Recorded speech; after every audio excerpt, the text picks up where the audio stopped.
യദുവിൻ്റെ അച്ചമ്മ വ്ലോഗ്സിൻ്റെ ഇന്നത്തെ വീഡിയോയിലേക്ക് എല്ലാവർക്കും സ്വാഗതം. നിങ്ങൾക്ക് എല്ലാവർക്കും സുഖമാണെന്ന് വിശ്വസിക്കുന്നു. നിങ്ങൾ എന്നോട് കാണിക്കുന്ന എല്ലാ സപ്പോർട്ടിനും ഞാൻ നന്ദി പറഞ്ഞുകൊള്ളുന്നു. നിങ്ങളെല്ലാവരും ഇനിയും എന്നെ സപ്പോർട്ട് ചെയ്യണം, ലൈക്ക് ചെയ്യണം, ഷെയർ ചെയ്യണം, കമൻ്റ് ഇടണം. സബ്സ്ക്രൈബ് ചെയ്യാതെ കാണുന്നവർ ആരെങ്കിലും ഉണ്ടെങ്കിൽ ഒന്ന് സബ്സ്ക്രൈബ് ചെയ്യണം.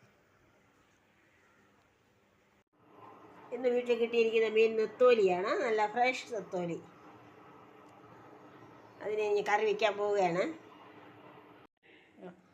അങ്ങനെ നെത്തോലി മീൻ കറി റെഡിയായി. ഇതിനോടൊപ്പം ഞാൻ വെറും പച്ചമുളക് മാത്രമേ ചേർത്തിട്ടുള്ളൂ.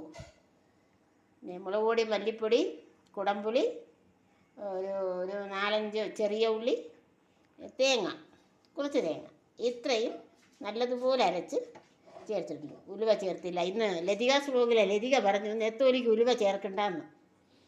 ഞാൻ എന്നും നെത്തോലിക്ക് ചേർക്കുമായിരുന്നു. ഇന്ന് അതുകൊണ്ട് ഞാൻ ചേർത്തില്ല. നെത്തോലി റെഡിയാകട്ടെ.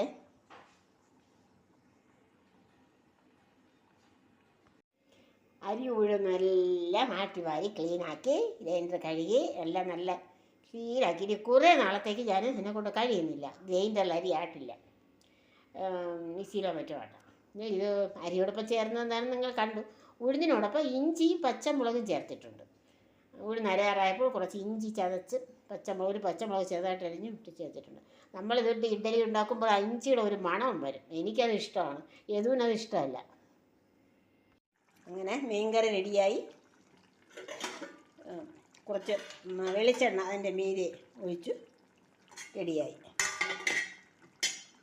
ഇത് കുറച്ച് പയർ തോരൻ. രാവിലെ പുട്ടും പയറും പപ്പടവുമായിരുന്നു ബ്രേക്ക്ഫാസ്റ്റ്. അതിൽ മിച്ചം വന്ന പയറിനെയാണ് ഞാനെടുത്ത് തോരനുണ്ടാക്കുന്നത്. ഇന്ന് ഇതൊക്കെ തന്നെ ഉണ്ടോ, കുറച്ച് തൈരും ഉണ്ട്. ഇത്രയേ ഉള്ളൂ ഇന്ന് എൻ്റെ കറി. ഇത്രയും സമയം നിങ്ങൾ എൻ്റെ വീഡിയോ കണ്ടതിൽ വളരെ സന്തോഷം. അടുത്തൊരു വീഡിയോയിലൂടെ നമുക്ക് വീണ്ടും കാണാം. നന്ദി, നമസ്കാരം.